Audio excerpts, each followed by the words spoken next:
Welcome, Jeffco families. This short video is about building and maintaining advanced learning plans in Jeffco Public Schools. Let me introduce myself. My name is Ben Hershelman, and I am a GT resource teacher. This is my 11th year working in the Jeffco Gifted and Talented Department. I have spent the last 9 years as the resource teacher assigned to North Arvada Middle School, my middle school alma mater. Prior to that, I was at Kiffin Elementary School in Golden. Before I joined the GT department, I was a high school social studies teacher at Ralston Valley High School and Jefferson Academy Secondary. Gifted learners love a good passion project, and I have one of my own. My professional passion project for the last 17 years has been coaching high school cross country and track. I love working with teenagers in a future-oriented, team-centered environment. And in my spare time, I love setting and pursuing quirky goals. Recent goals I have pursued included eating 100 burritos in one calendar year, using a gel tip pen until it was out of ink, and reading all of the books that I have in my nightstand.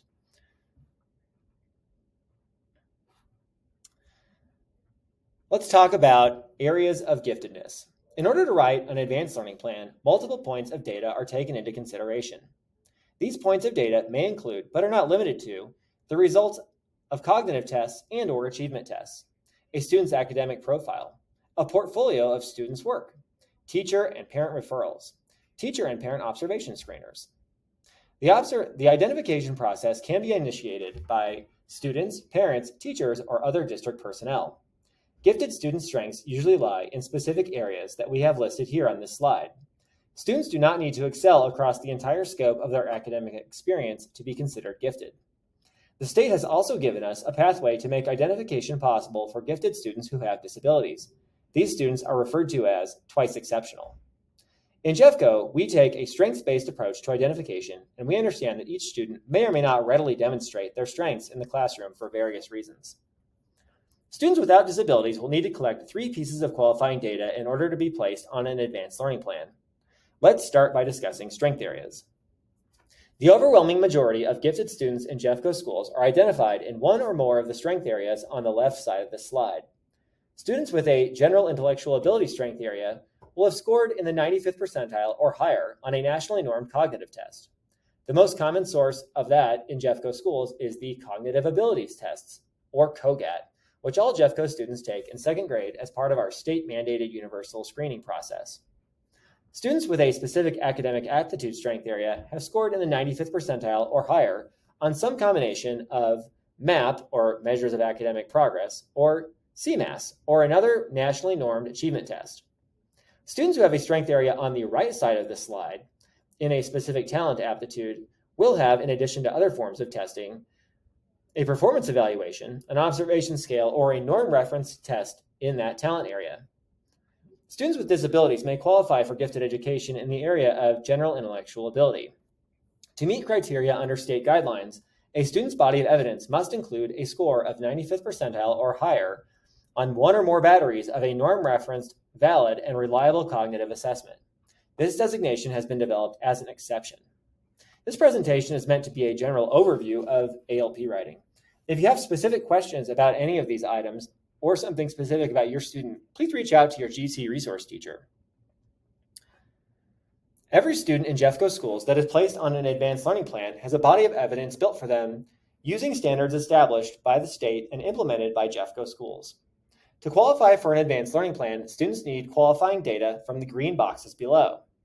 Students with a general intellectual ability strength area will have a qualifying cognitive achievement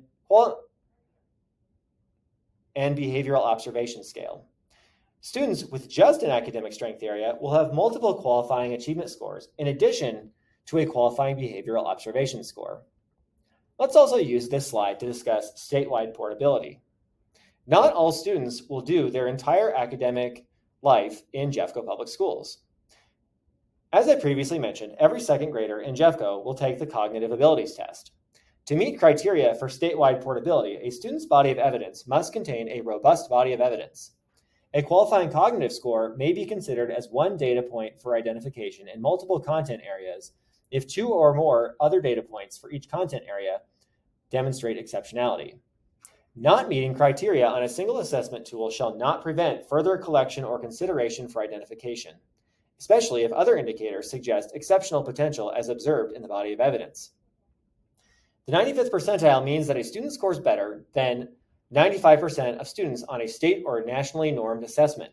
This does not include unit tests or most classroom assessments. A review team with at least one person trained or endorsed in gifted education and programming reviews the body of evidence to make a determination. While some of the data in the body of evidence will be used to meet the criteria for gifted education and identification, other data or information may be used to build a learner profile for the purpose of developing appropriate programming options defined in the ALP. Criteria are the rules for evaluating a level of exceptionality for identification. Let's take a look at what makes up a student's advanced learning plan. We want students to use the ALP to take control of their learning and have a deeper understanding of their learning style and become strength-based learners. Jeffco Public Schools is dedicated to providing comprehensive programming for the education of the gifted and talented student. The student's ALP should look like a blueprint that maps out what students hope to learn and accomplish in their area of strength. Students will work toward becoming autonomous in their ALP goal setting by secondary school, with guidance from home and school that benefits the student. When students become independent learners and self-advocates, our goal is that they will acquire learning skills that will apply to learning situations in life. And we're hoping that they will develop a greater sense of their abilities and learn to frame their passions and interests into real-world skills. When your student is identified, you'll receive a document that shows the data used to identify your student. As your student proceeds through the school year, a student's ALP document will contain all of the information on this slide. On the next slide, we'll take a look at the yearly Advanced Learning Plan life cycle. Students in Jeffco Schools follow roughly the same life cycle for their ALP each year. Each fall, students set an academic and an affective goal that's meant to follow them for the entire school year.